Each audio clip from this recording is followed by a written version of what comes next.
大家好，我係 Anson。嗱，大家有冇發現你每次默書考試測驗評估嘅時候，都要背書背默嗰啲詞語啊，背默嗰啲段落，真係好鬼煩啊！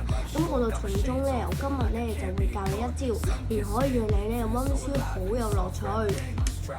就例如好似我呢個方法，就係點樣背段落會背得幽默啲、好玩啲咧。咁事不宜遲，我而家開始啦。成咗事每個人都會經歷的過程，我們慢慢長大，漸漸發現煩惱也越來越多。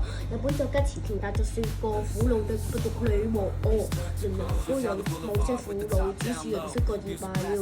既然避不開煩惱，何不鼓起勇氣正視它呢？在我成長的路上，我們應該怎樣面對這些煩惱呢？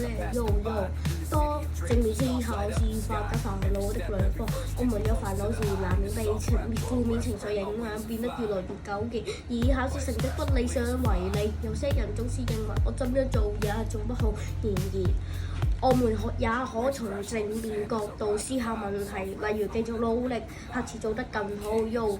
被選為美國最偉大的總統林肯一生經歷過無數次挫敗，包括破產、8次競選落敗等，但仍然保持樂觀心態，不被煩惱纏繞。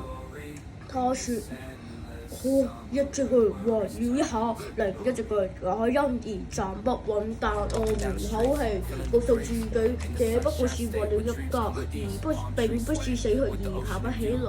凡事有兩反正面或正反兩面，我們不妨轉換角度思考，便能減少自尋煩惱。咁就記住 like and subscribe 啦。